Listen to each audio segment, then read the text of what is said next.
Welcome to the January Garden Calendar. In this episode, we will look at using wood ash and lime on your lawn and garden. We will discuss the benefits of mulching. We will take a look at pruning snow and ice damaged tree limbs. We will look at planting for wildlife, lawn care, and beginning to plan that spring garden. All this and more in this episode of the January Garden Calendar.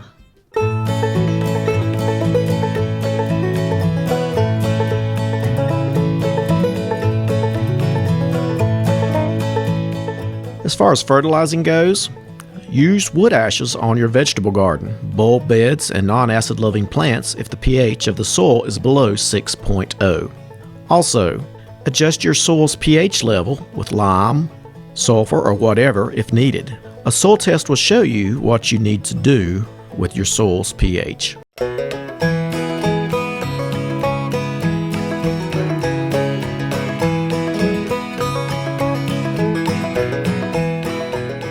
Mulch is our first line of defense against annual weeds in landscape beds.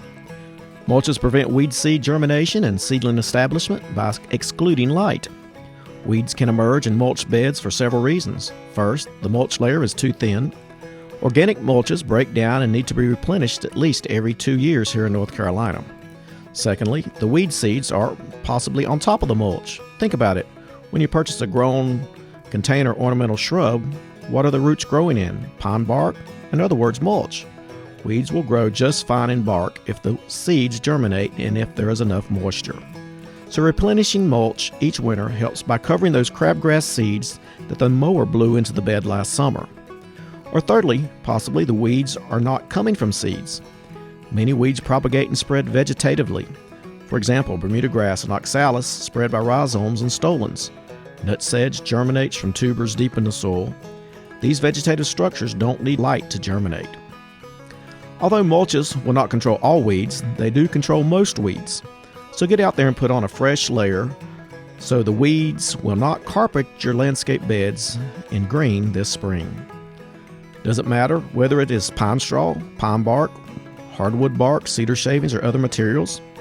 Not to the weeds, so think about the look you wish to achieve. Once settled, pine straw does not wash. Pine bark nuggets last longer but will float and wash off the beds in heavy rains. Hardwood decomposes a little faster, leaving wood exposed, but they all control weeds the same way. And how much mulch? Research has shown that in woody landscape beds, a 3 to 4 inch layer of bark mulch will provide the optimum weed control. More than that, the weeds just start growing in the mulch. Less than that, you end up with thin spots and weed germination. When do I mulch? Most landscapers use the winter months to clean up and mulch. This is good also where you have herbaceous beds. It is easier to mulch over dormant hostas than to carefully mulch around them later. So, get out there on one of our nicer January days and get at it.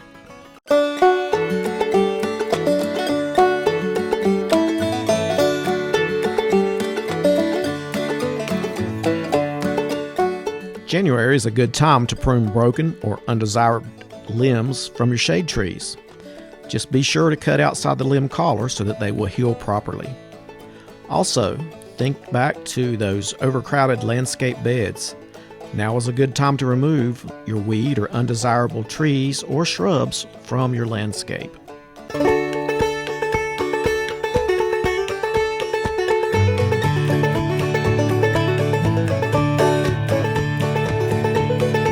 You may potentially have some trees in your yard damaged by a snowstorm this year. If so, here are some tips that may answer some of your questions. As you well know, snow and ice may cause limbs to break with their extra weight. Also, high blizzard-type winds do not help any either. Hardly anything can be done to remove ice from limbs, but snow can be removed with a broom. Always sweep upward, as frozen limbs are usually quite brittle. Do not be in a hurry to cut off or prune trees bent out of shape by snow and ice. More than not, trees and branches will straighten up in a few days or weeks by themselves. Small trees, which may be uprooted slightly or completely, should be straightened and staked immediately. If roots are left exposed to the sun and wind, they will dry out quickly, either killing or severely injuring the tree. Some trees may then need cabling or staking for temporary support. If a tree is severely damaged, the one question you need to ask yourself is whether the tree is worth saving. Does the tree serve a needed function, or does it have sentimental or historic value? If over 30 to 50% of the trunk or main branches are severely split, broken, or mutilated, the benefit of extensive repairs is questionable. If the tree needs to come down, and if it is near buildings or power lines, the tree should be removed by a professional. If the tree is salvageable, cut off broken and split branches as soon as possible. Retract trunk bark to the inner wood with galvanized nails if healing seems possible, and trim wound edges neatly where visible to promote healing.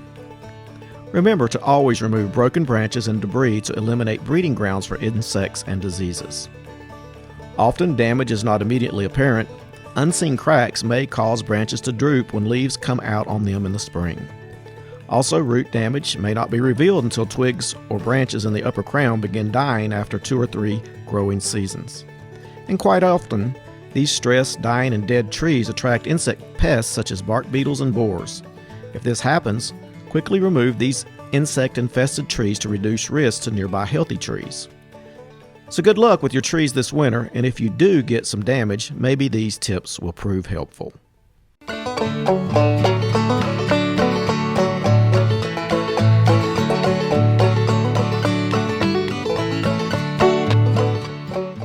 Feeding and observing birds and other wildlife is a favorite winter activity for many gardeners, including myself. You can attract more wildlife to your yard by planting trees and shrubs that offer a source of food, nesting cover, escape cover from enemies, and shelter from the elements. As you develop your plan, remember that the plants you select should be attractive to people as well as to wildlife. Use a variety of plants. As you choose them, understand the seasonal requirements of wildlife that are common to your area. Then select plants that will ensure that habitat requirements for all seasons will be met.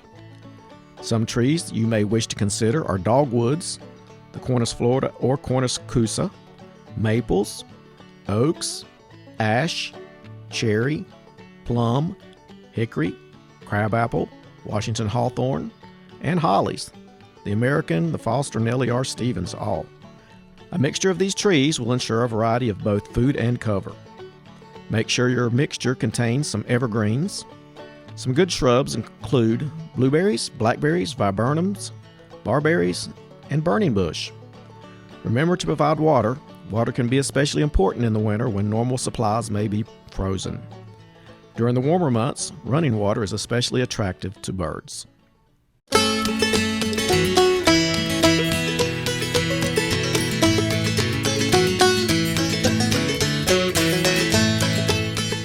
Be sure to keep those tree leaves from collecting on your lawn. Also, slow-release fertilizers may be applied on cool season lawns at the end of this month. Be sure to add lime if the soil pH is low on your lawns.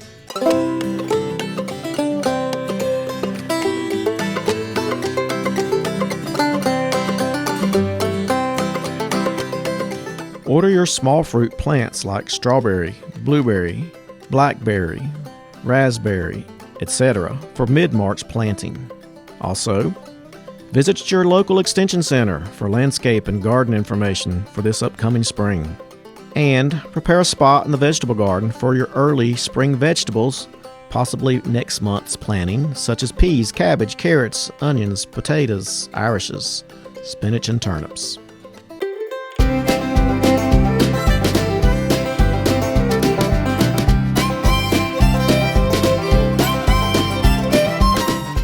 Well, we hope you've enjoyed our garden calendar. If you have questions, call us at 632-4451 or visit us at our website at alexanderextension.com, where there's lots of helpful information and events, and you can also sign up for a monthly newsletter there. That's alexanderextension.com, or stop by and visit us at the Alexander County Service Center at 151 West Main Avenue. Hope to hear from you soon.